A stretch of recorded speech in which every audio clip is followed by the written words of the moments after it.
We are going to have a great time today because it's going to be a wonderful session.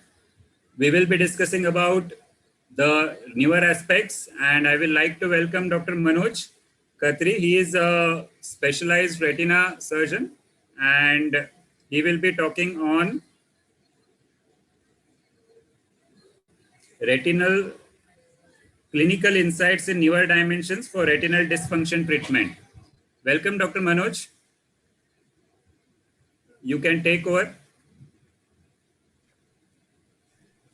Yeah, thank you very much for the kind introduction, and Sanjay for the Sanjay for organizing this special session of for today. Are my slides visible? Yeah. Okay. So a lot of things have been changed and spoken about in this particular thing over about past 3 to 4 years. Especially related to retinal dysfunction. Basically, dysfunction means anything which alters the functionality of that particular structures. And let's look at what are the newer insights in this particular tissues dysfunction and what we have to offer in the near future as a promising mode of therapy, so that more and more number of patients can get benefited. No financial interest in my talk, though it's a sponsored session. So what we know that we are always worried about the centermost portion of the retina as macula, and it is a pigmented area near the center of the retina responsible for our center vision. But there are other structures like peripheral retina and also the optic disc, which is also part of the visual symptoms, visual system, and also helps us to receive the light and converts it into chemical signals and process it to the brain so that we can see well. Over a period of time, due to age and other retinal disorders, particularly the functionality of the center of the retina degrades, especially from the RP layers to the rods and cones, which are photoreceptors layers. And these are the layers which contains high concentration. The macula contains high concentration of this particular layer. So unless and until we preserve this area, the visual acuity is always subnormal. So the dysfunction is more. What we understand with the layers of photoreceptors, I don't have to brief the august audience here, but just to have a recap, we have 2 types of cells, rods and cones. Rods are approximately 120 million, cones are about 6 million. They help us to appreciate different colors, and the cones are particularly, not only gives us the perception of colors, but they also provide us to sharpen the images. Whereas on the contrary, the rods which are concentrated at the outer edges of the retina are also used in the peripheral vision and also the vision in low dim light. This we already know.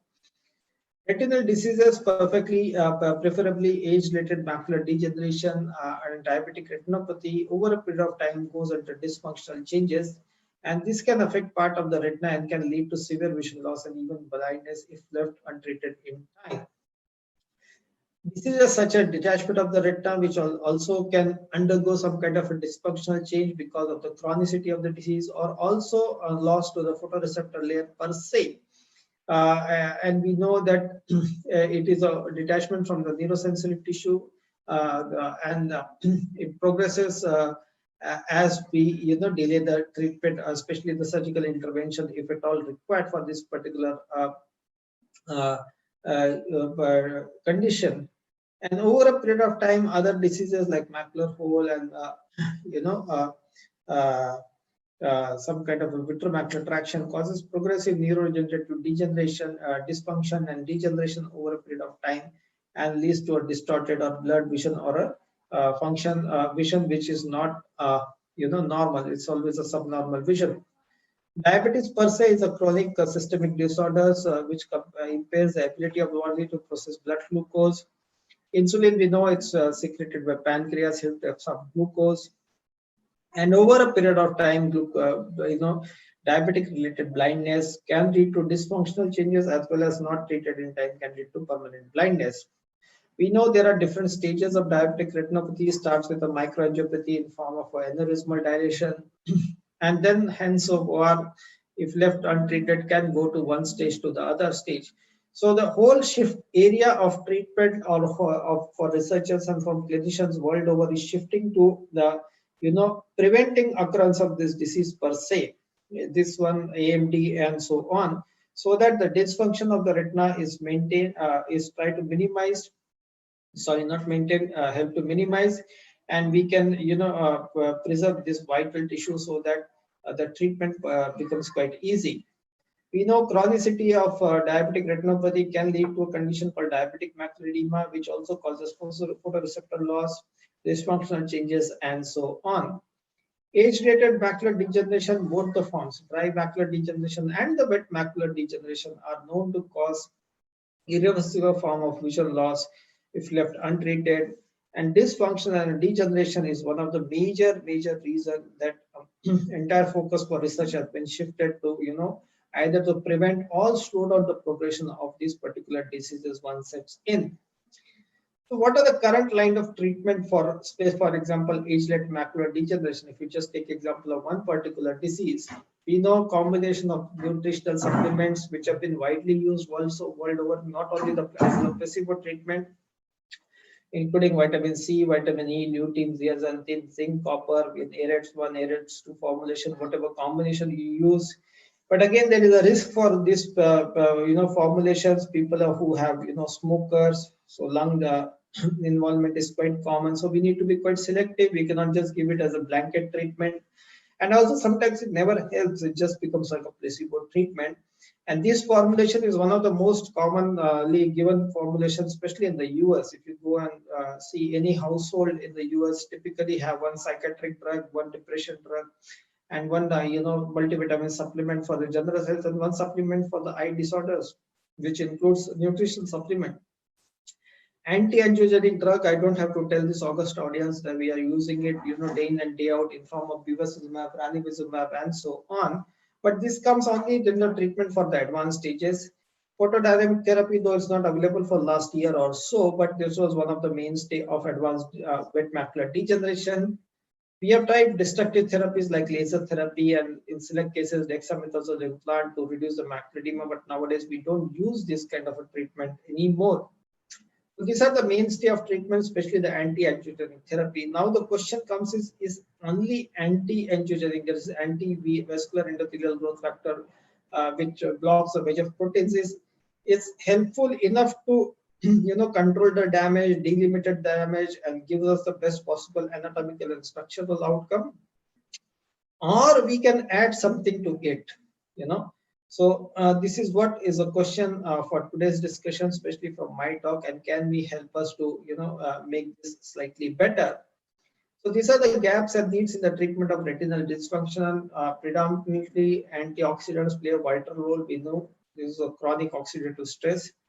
Diabetes affects vital organs of the body, including retina. Hence, antioxidants need to play a significant role in diabetes management and other related disorders. Additionally, in disorders of the retina, anti-VEGF is associated with numerous complications, adversely affecting, the retinal health. And current line of therapeutic options fail to fulfill the aforementioned gaps and needs in treatment of retinal dysfunction. There are some clinical insights in newer dimensions for retinal dysfunction treatment. One compound which is very promising as an abounding antioxidant is a precious spice source originated in Greece. These are stigmas, that is pollen-bearing structures of flowers, that is Crocus sativus. In addition to its organoleptic properties, consist of diverse therapeutic properties routinely used in traditional medicines. And these components of saffron, basically they are called crocin. Is not the crocin what we normally take as a paracetamol. The components of saffron here are called as crocin, quercetin, and saffronol. So this helps to prevent a very vital role, especially to reduce the oxidative stress. And it possesses remarkable beneficial therapeutic properties, both anti-apoptotic, anti-inflammatory, antioxidant, and anti-diabetic. So these are particularly things which can be useful over a period of time, which can help to slow down the progression or ultimately halt the progression of this disease per se. So what is so special about this crocin component and quercetin component? The crocin component significantly increases the blood flow in the retina and choroid, activates metabolic pathway to protect cells from apoptosis, that is degeneration, Crocin increases oxygen diffusivity, reduces photoreceptor apoptosis. How does saffron play as an antioxidant role? Does we have any significance or any literature to support that? Yes, we do have literature to support. This was a study done to study the impact of saffron supplementations on visual functions in patients with dry AMD. It was published in Italian Journal of Medicine in 2017. And the conclusion of this study was short-term consumption of saffron is safe and may play a role in slowing down the progression of AMD, at least dry AMD, and improve visual function, especially contrast sensitivity in dry AMD patients. What about patients who have diabetes? So some same thing has been studied in patients who have ocular disease as well as diabetes. So examine the diverse properties of saffron and its usage in ocular diseases. And the conclusion here, which was published in Nutrients 2019, was saffron and this constitutes improved glycemia by solving insulin sensitivity and preventing pancreatic beta cell failure, thus plays a significant role in diabetic retinopathy and maculopathy. And it also exhibits promising potential and acts as an adjunct therapy in ocular disease, mainly through its anti-inflammatory, antioxidant, anti-diabetic, and anti-protective properties. How much improvement in vision is observed with saffron supplementation? Is it a blanket cover? This is the next question, of course. So it's not a blanket cover. To some extent, there was a good amount of, improvement occurred, which have been seen in the longitudinal follow-up study of saffron supplementation in early AMD patients. So to conclude here, saffron supplementation induces macular function improvements from baseline that are extended over a long-term period follow-up, which this study was also supported by studying, electroretinograph for these particular patients. Can saffron supplementation be given as an adjunct to anti-VEGF therapy? This is what we are looking at. This can be one of the game changers where we know anti-VEGF acts only at the antivascular endothelial growth factor level to prevent the formation of new blood vessels and thereby reducing the complications. But what about the dysfunction or degeneration? Can we add some supplement? So there is a therapy which can be given as a supplement. These are effects of Crocin on diabetic maculopathy, which have been studied and published in American Journal of Ophthalmology in 2018 as a clinical trial. So they concluded that consumption of Crocin, in addition to intravitreal Bevacizumab, significantly decreased macular thickness and improved BCVA. And Crocin in saffron acts as an antioxidant supplement and reduces the sensitivity of retinal cells to inflammatory damage caused by oxidative stress and decreases central macular thickness in DME patients. Another thing, an opulent antioxidant, resveratrol. This is a biological active polyphenolic compound present in strongly pigmented plant species, which includes rich sources, grapes, skin, and seeds, blueberries, raspberries, mulberries, and peanuts. That's what the use of bilberry extract and mulberry extracts have been improved over a period of time and shown that this can be one of the potent antioxidant.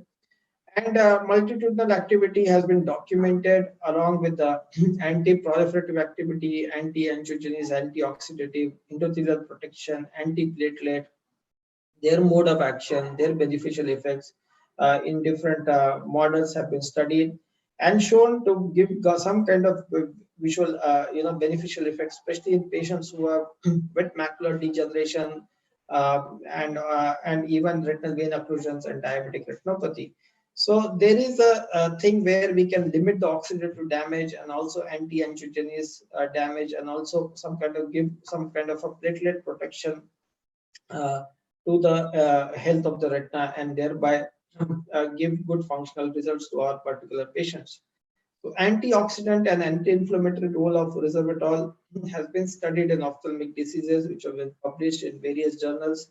One of them was Newton's 2016, and here they concluded that resveratrol exerts biological effects on numerous pathways, including oxidative stress, inflammation, mitochondrial dysfunction, apoptosis, that are implicated in the pathogenesis of age-related ocular diseases.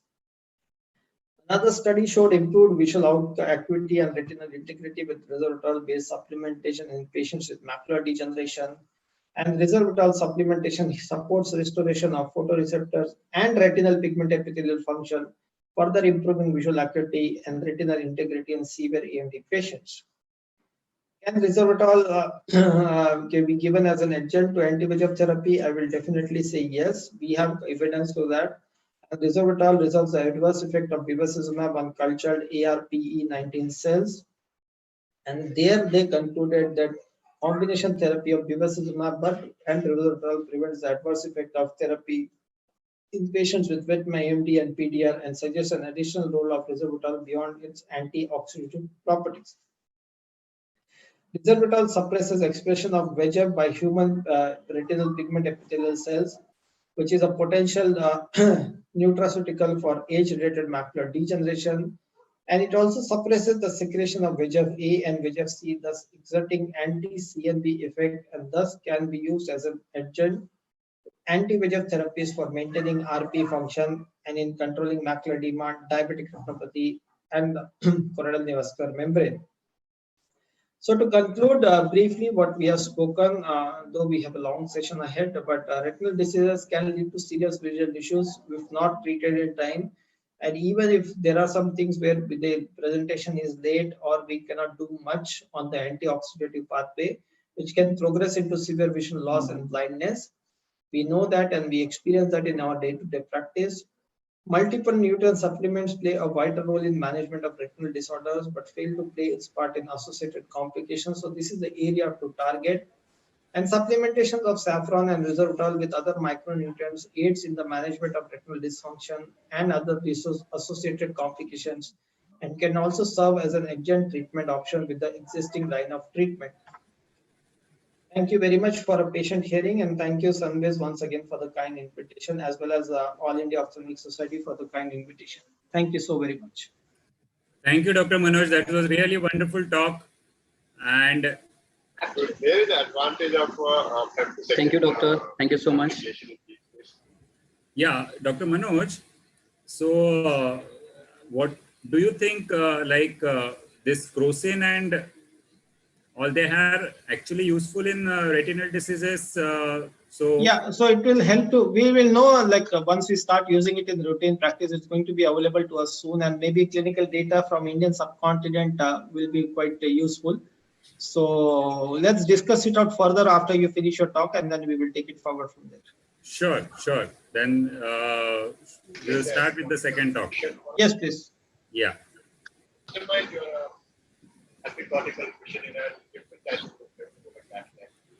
Another area which I found. So I'm Dr. Aniruddha Mahendrapkar from Mumbai, Andheri, and I will be discussing about the newer dimensions in the management of floaters in the eye. So floaters and its management. We all know floaters are very, very irritating and one of the most commonly presented complaints by the patients. So what is more important, we will be going through in this in a specific way. First the floaters, then the pathophysiology, then the treatment. So that's how we will follow in this. So aging is a very important process in this. Aging is a gradual and continuous process of natural change that results from the impact of accumulation of a wide variety of molecular and cellular damage. Eye diseases which are because of aging are glaucomatous changes, cataractous changes, even pterygium sometimes, even dry eye, blepharitis in fact, and the most relevant today is the eye floaters. So what we need to understand for eye floaters is more important about the vitreous. So vitreous consists majority of water, which is 98 to 99%. And the remaining is collagen fibers and hyaluronic acid. However, we need to know that this collagen fibers and hyaluronic acid is the most important thing. And it is the one which is making the water to be firmly held in the vitreous, making the vitreous a solid, firm globe-like structure and hence maintaining the eyeball. So what is the composition of vitreous? This is how the gel is held. Though it is made of water, we know water does not escape because of the other components, which are primarily made up of amino acids, fats, vitamins, and hyaluronic acid. Now we come on to what are eye floaters. Eye floaters are spots in vision that look like black or gray specks or strings that drift across the eyes. Floaters usually are small flecks of protein sometimes. We can call them as collagen changes. So this is how the vision is in the normal eye.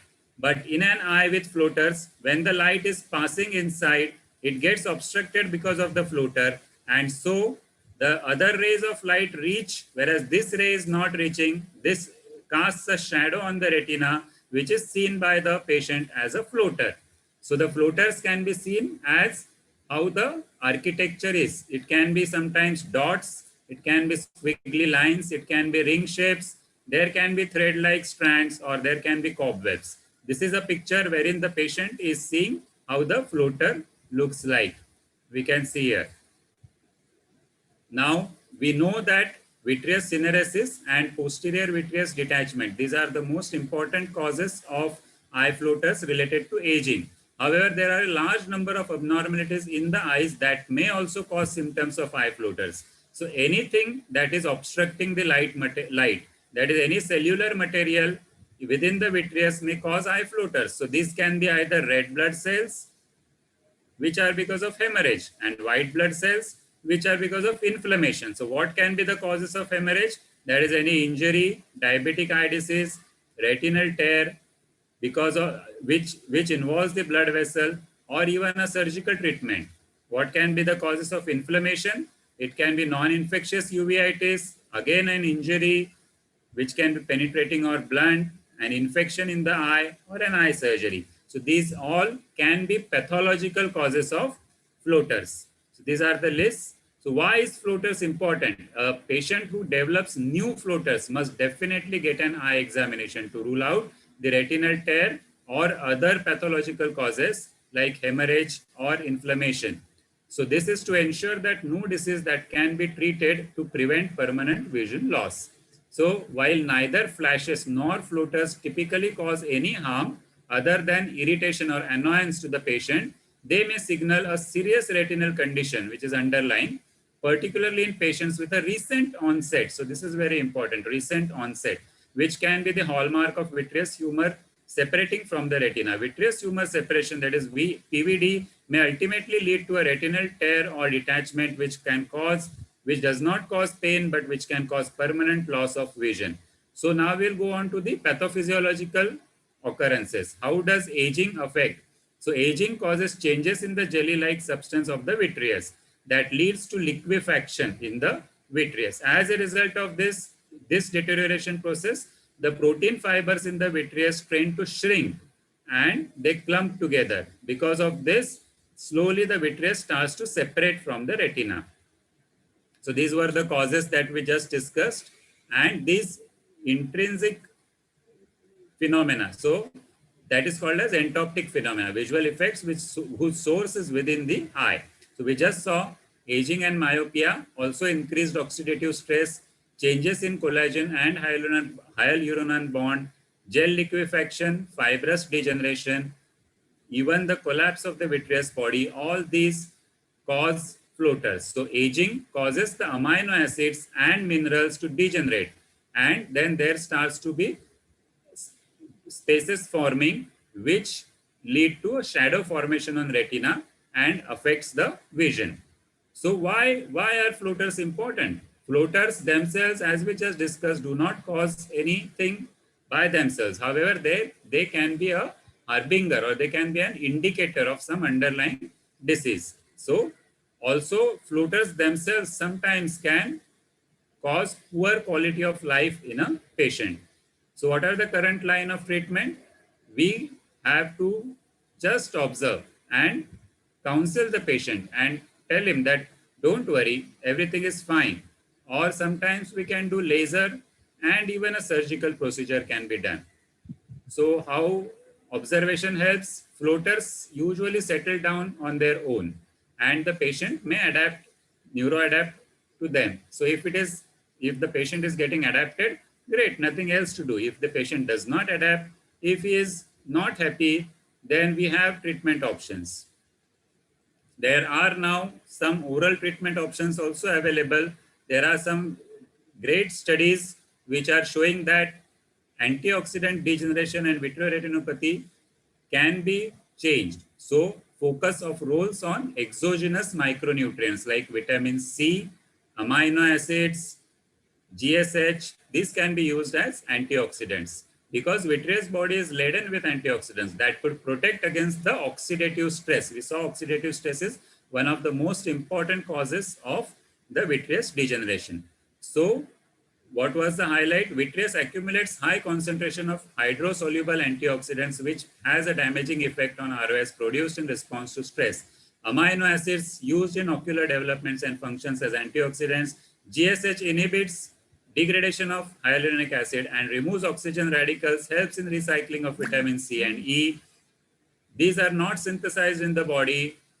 Their concentration is 33 times higher in vitreous when compared to plasma. It consumes free oxygen, thus reducing oxidative stress, and serves as a cofactor to number of enzymes involved in collagen synthesis. So what is the conclusion? Adequate antioxidant levels proves protective against vitreous degeneration, possibly preventing and improving myodysopsia and other vitreoretinopathies. Second study, which has been published in Experimental Eye Research in May 18, suggests that micronutrients like proline, lysine, glycine show protective role against PDR. So what was the study? It was conducted to estimate the amino acid levels in the vitreous of patients with PDR and to correlate it with adiponectin levels. So in this study, there were two groups, one group having 30 patients and the other group having 20 patients. This had PDR, patients with vitrectomy undergone, and this had patients with macular hole. So the pro-angiogenic molecules like vascular endothelial growth factor, anti-angiogenic molecules, epithelial derived factor were measured. The redox status of the cell were assessed by nuclear factor, erythrocyte 2, mitochondrial antioxidant, uncoupling protein 2, vitreous amino acids were separated and quantified using HPLC. Adiponectin secretion and related gene when exposed to bovine retinal pericyte, angiogenic and oxidative stress were evaluated. So what was the result? Amino acids significantly elevated in PDR patients as compared to macular hole patients. VEGF expression was significantly decreased in amino acid patients. Cells treated with amino acids showed twofold or threefold increase in adiponectin expression. So amino acids exhibit a protective role against PDR by increasing antioxidant potential and decreasing the angiogenic markers. This is very, very important. The amino acids are shown in this study. Now, the next study, which shows hydrosoluble micronutrients has potential to improve the quality of vision. So this was published in Brain and Ocular Nutrition in July 18. So this had 463 vitreous floater patients with a good sample size of female to male, and 3 months once a day treatment was done. The result, statistically significant improvement was found in quality of vision after amino acids and vitamin C supplementation in 90% patients. Supplementation of amino acids and vitamin C in vitreous floater subjects showed relevant relief of floater disturbance. Improvement of vision quality was observed in all age groups. This is a very, very important study showing the significance of, again, amino acids and vitamin C.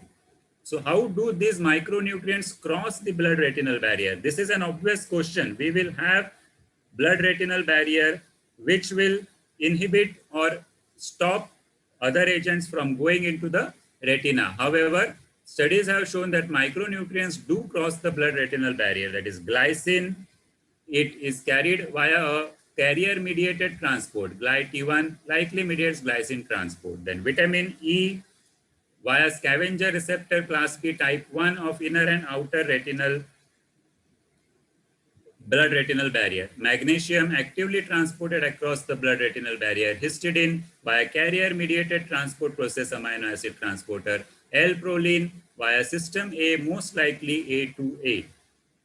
So what is the importance? Eye floater is a severe vision issue for some patients, and they can be disturbing to the personal life, ultimately affecting the quality of life. Currently, there are no known medical treatments for eye floaters. However, supplementation with amino acids vitamins and minerals will definitely play a significant role in the oral treatment options to reduce the associated symptoms and even hence the complications associated with eye floaters. The other options of treatment are laser therapy. Nd:YAG laser therapy is a popular treatment option. It cannot actually treat the floaters. What does it do? It treats certain types of floaters by breaking them into smaller floaters.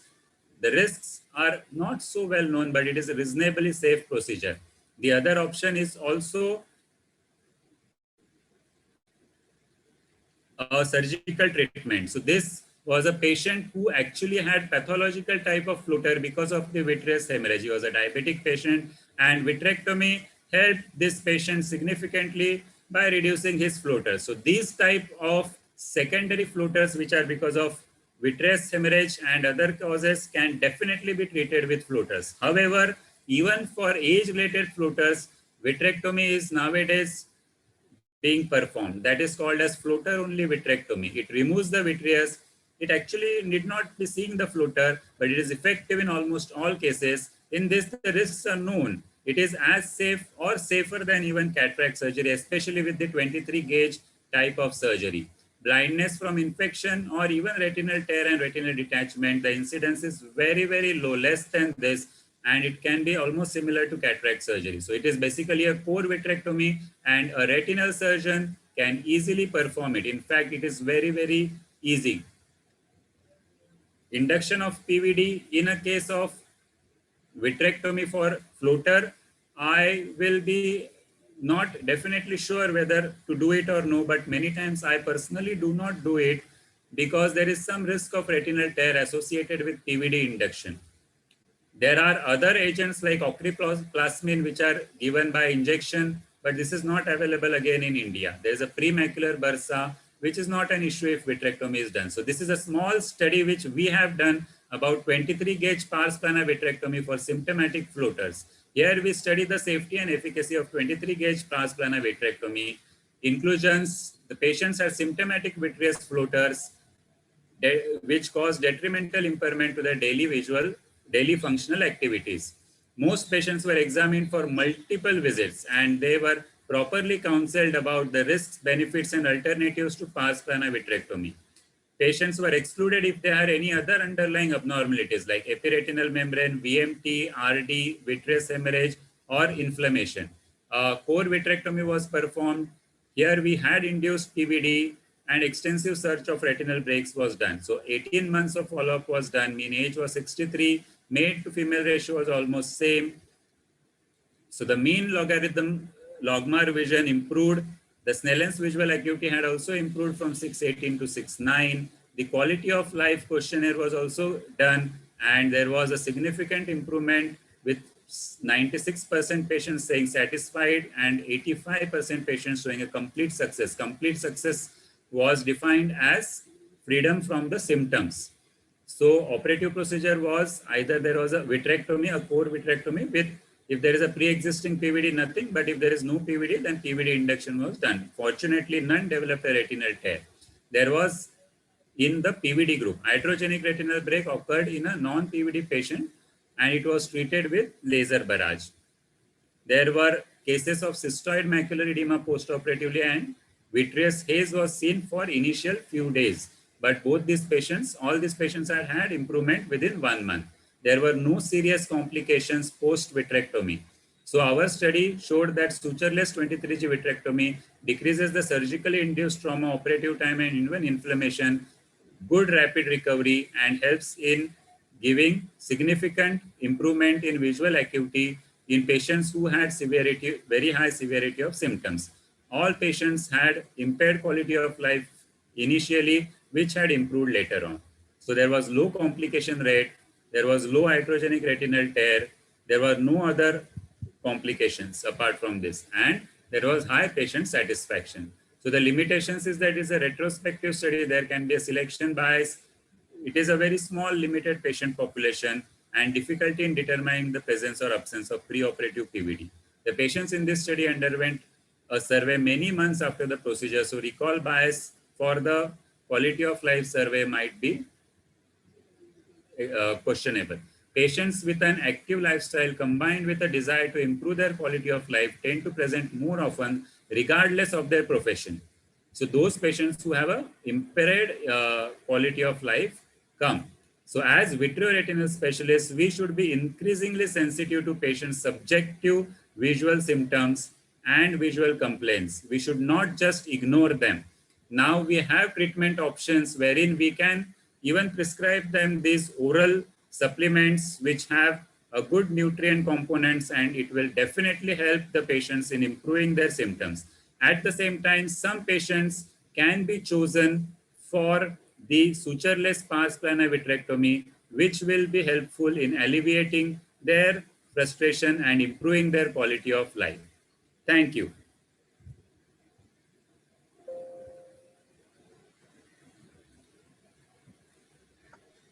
Very nice talk, Anirudh.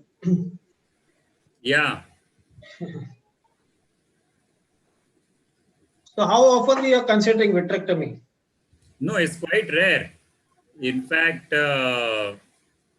very rare, you can say. So vitrectomies or even any surgical procedure in a vitreous floater patient is very, very, very rare. In fact, vitreous floater patients to a retina surgeon's practice are like those dry eye patients in anterior segment practice. Every second patient might be having vitreous floater. So we have to do a lot of effort to see the periphery, everything, and then just talk to the patient, counsel the patient that everything is fine, just wait. And patients are usually happy if we tell them that oral prescription medicines will definitely help and waiting and watching will definitely help the patients. So that is usually my approach to the vitrectomy patients. And with availability of these newer medicines for floater, it's actually a great thing. So these newer developments are helping the patient significantly.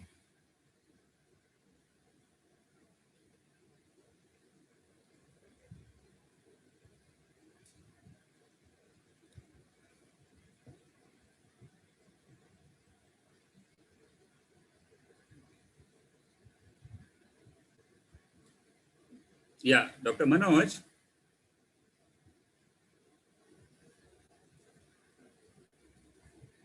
Yeah, tell me. As we are discussing, I'm sitting with a patient who's complaining of floaters. I'm in my OPD.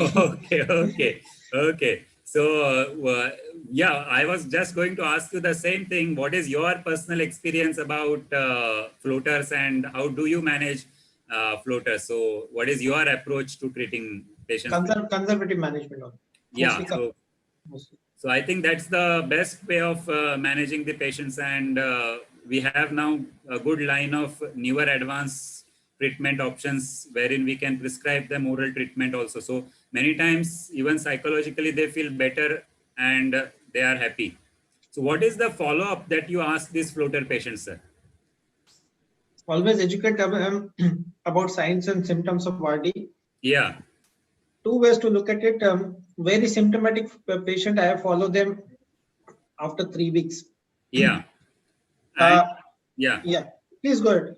You're talking something. No, yeah, please finish the next question that I want to ask. Yeah. And then the patient is not very symptomatic, then maybe every 3 months or so. Yeah. But about 3 weeks back or 3 to 4 weeks back, we had a patient who was referred to one clinic in one eye who had a laser HST. Yeah.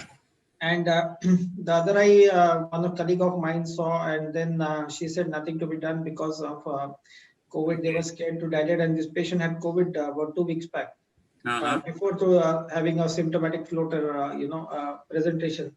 Yeah.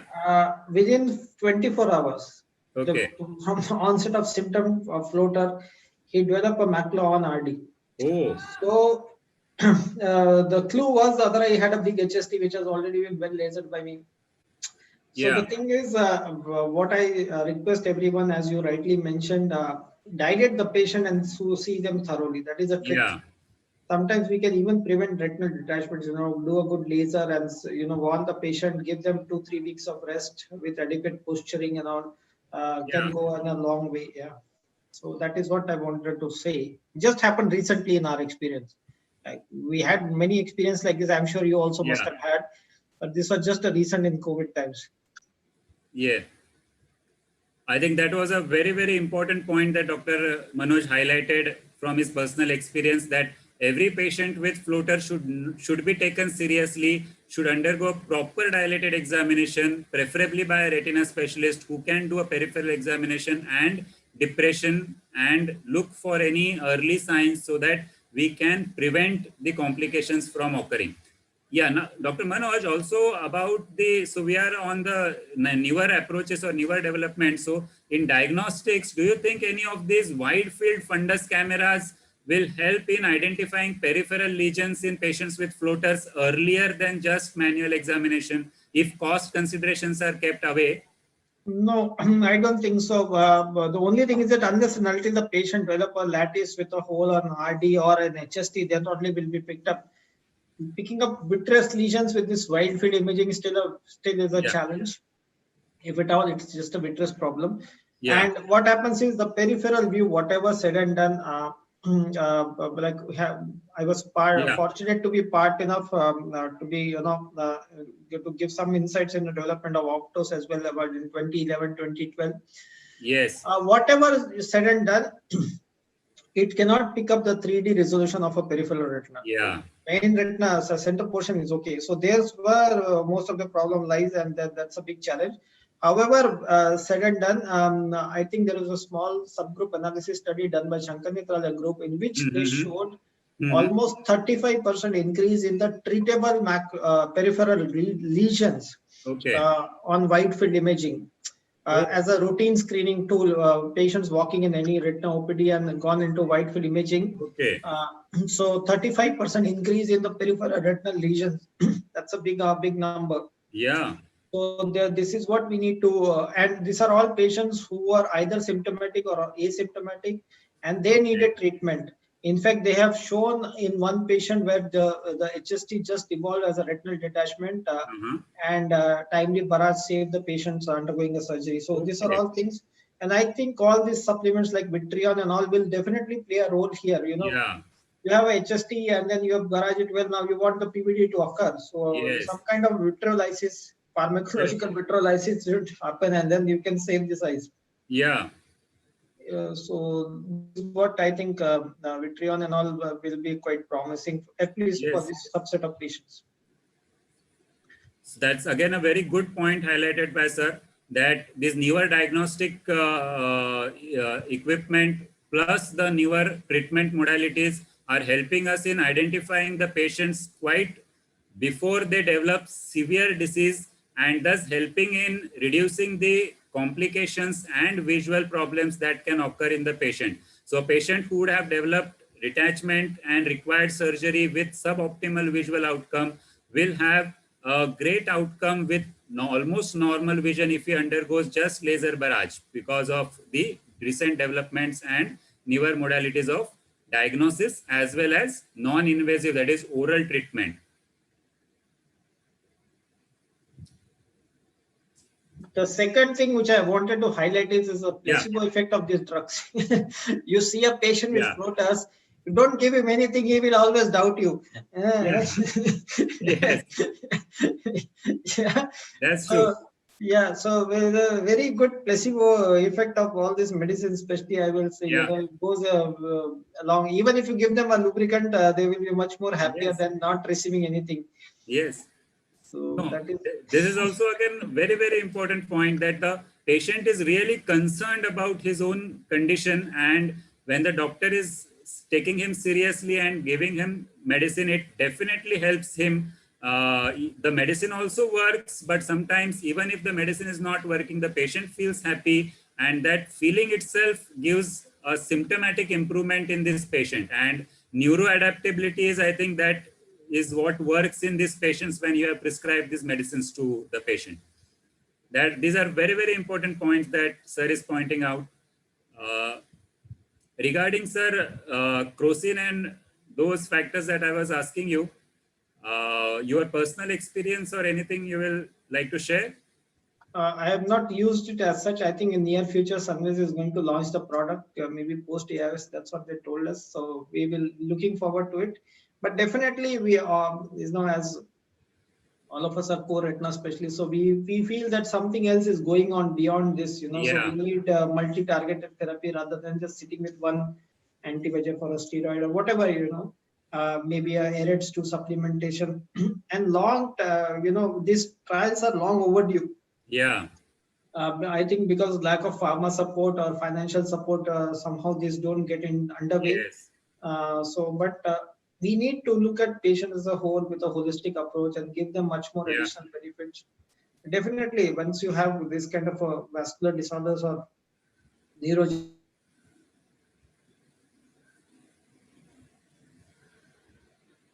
something beyond the treatment horizon what we already have in hand. Yes. I think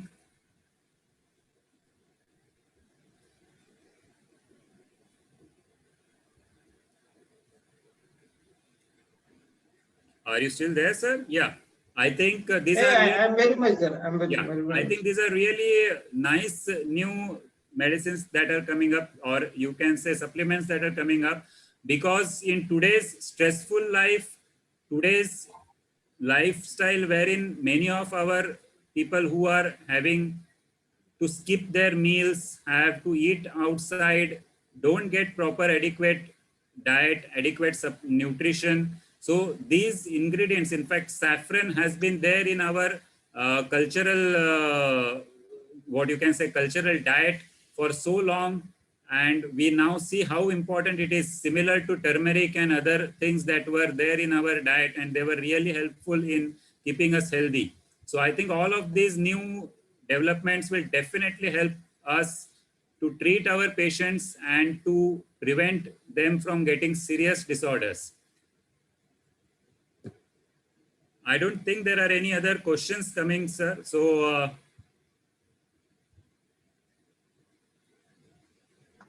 yeah, we can close the session, not a problem. Yeah, I think we will thank the. Because in the myopia, the zonules are all stretched. Thank you so much, doctors, for completing on time. Yeah. We can conclude this for now. Dr. Manoj, you would like to conclude? Yes, thank you once again, Sandesh, for the kind invitation and interacting with Dr. Whenever I Maculopathy. have a situation where the whole iris comes forward, the first thing I do is drop my Very bottle. illustrative talk So with him. that I don't want to work under the Lot iris. of insights to be So learned. my bottle, I have to And keep my also iris. thank you once again, And I EIOS, tap the iris to draw that fluid out. here our And after that, I make sure that my irrigation never goes under the iris and always stays on. Thank you. Thanks a lot. It was a very nice session. And I like the short one-on-one discussion with Dr. Manoj. It gave me more insights. Actually, thanks a lot. Let's leave. Yeah.